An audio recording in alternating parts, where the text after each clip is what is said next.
নমস্কার বন্ধুরা, আজকে আমরা বানাবো পাকা কাঁঠালের বড়া। আর আপনারা যদি আমাদের রেসিপি ফলো করে বানান তাহলে আপনাদের বড়াগুলো হবে একদম ফুলকো ফুলকো আর স্বাদে গন্ধে হবে অতুলনীয়, যেটা কোনো কিছুর সঙ্গেই তুলনা করা যাবে না।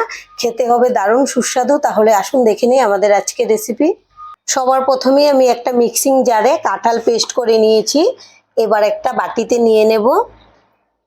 আপনারা চাইলে চালনি দিয়েও চেলে নিতে পারেন কাঁঠালটা, তবে এভাবে যদি পেস্ট করে নেওয়া যায় তাহলে কিন্তু একটুকু অবশিষ্ট থাকে না, কাঁঠাল সম্পূর্ণ খুব সুন্দর করে পেস্ট হয়ে যায়।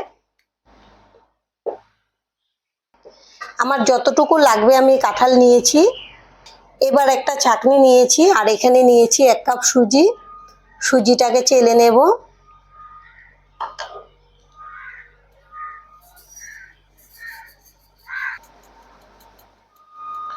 সুজিটা ভালোই ছিল, কিছু বের হয়নি, তবুও একটু চেলে নিলে ভালো হয়। আর এখানে নিয়েছি 1 কাপ আটা। আপনারা চাইলে চালের গুঁড়ি দিয়েও পিঠাটা বানাতে পারেন, তবে সবসময় তো হাতের কাছে চালের গুঁড়ি থাকে না, তাই আজকে আমি সুজি আর আটা দিয়ে করব। এতেও কিন্তু খুব সুস্বাদু হবে পিঠাগুলো। আমি আটাটাকেও খুব ভালো করে চেলে নিয়েছি। আর এখানে নিয়েছি চিনি। চিনিটা সম্পূর্ণ নির্ভর করবে আপনাদের উপর, আপনারা যে যেরকম মিষ্টি খেতে পছন্দ করেন সেই বুঝে দিয়ে দেবেন। আর কাঁঠালটা যদি মিষ্টি থাকে তাহলে কিন্তু চিনিটা একটু কম দিলেও হয়ে যায়।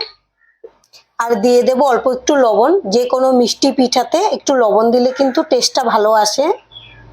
আর এখানে নিয়েছি নারিকেল কুড়ানো, নিয়ে নেব একটা বড় বাটিতে। নারিকেলটা দিলে কিন্তু খুব ভালো লাগে। আর আমি এই বাটিতে নিয়েছিলাম, এখন দেখছি আমি মাখতে পারবো না, অনেক ছোট হয়ে গেছে, তাই আমি সবকিছু আবার এই বাটিতে নিয়ে নেব।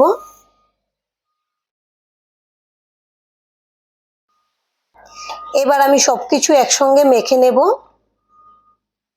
আমি হাত দিয়ে মেখে নিচ্ছি, আপনারা আপনাদের সুবিধা অনুযায়ী মেখে নেবেন। আমি সবকিছু একসঙ্গে ভালো করে মেখে নিয়েছি। যেহেতু এখানে সুজি আছে, অনেকটাই শুকনো হয়েছে, এটা রেস্টে রাখার পরে কিন্তু আরো শুকিয়ে যাবে। তাই এখানে আমি নিয়েছি গরুর দুধ। আর দুধটাকে আমি আগে থেকে জাল করে ঠান্ডা করে নিয়েছি। এখন আমি অল্প অল্প করে দেব আর মেখে নেব। দুধটা একবারে দেব না, তাহলে আবার বেশি পাতলা হয়ে যাবে ব্যাটারটা। আর অনেক সময় দেখবেন ঘরে কাঁঠাল পড়ে রয়েছে, কেউ খাচ্ছে না। পাকা কাঁঠাল যদি এরকম ঘরে থাকে তাহলে এভাবে বড়াটা বানিয়ে খাবেন, তখন কিন্তু সবাই খুব ভালোবেসে খাবে। খুবই ভালো লাগে এই বড়াগুলো, খুব সুন্দর একটা সেন্টও হয়। আমি আরেকটু দিয়ে মেখে নেব।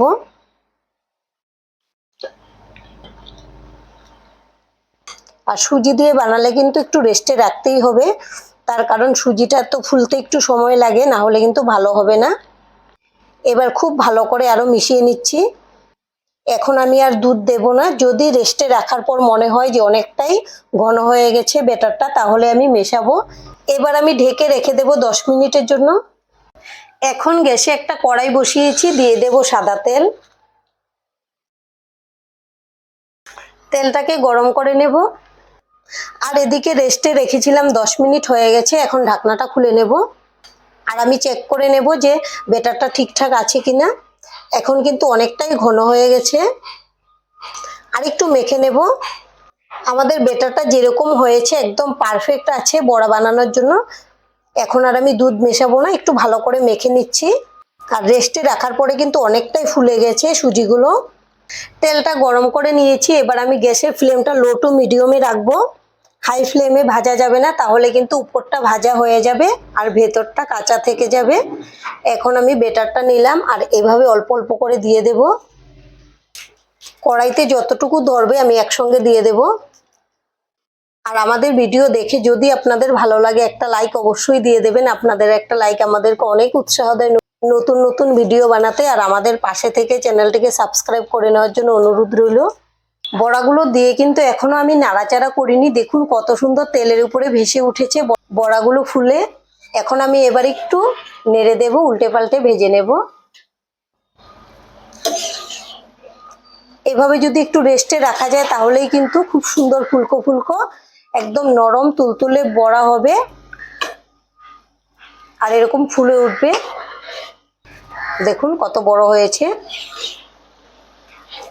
আর এখন কিন্তু আমি নাড়ানোটা বন্ধ করব না, অনবরত এভাবে নাড়তে থাকবো যেন সব দিক থেকে কালারটা ঠিকঠাক ভাবে আসে। হালকা কালার কিন্তু আসতে শুরু হয়ে গেছে। এবার দেখুন আমাদের বড়াগুলো খুব সুন্দর একটা কালার চলে এসছে। এখন আমি তেল থেকে তুলে নেব আর এভাবেই বাদবাকি বড়াগুলো ভেজে নেব। আপনারা এভাবে এই বড়াগুলো বানিয়ে খাবেন, খুবই সুস্বাদু হয়। আমাদের সবগুলো বড়া ভাজা হয়ে গেছে আর এগুলো আপনারা বানিয়ে ইচ্ছে করলে 15 দিন পর্যন্ত রেখে খেতে পারবেন, কিছুই হবে না। আর দেখুন কত সুন্দর ফুলেছে বড়াগুলো। এখন একটা আমি ভেঙে দেখাবো। এই যে দেখুন ভেতরটা খুব সুন্দর করে সেদ্ধ হয়ে গেছে। আর আজকের ভিডিওটা এখানেই শেষ করব। সবাই ভালো থাকবেন, সুস্থ থাকবেন। সম্পূর্ণ ভিডিও দেখার জন্য অসংখ্য ধন্যবাদ।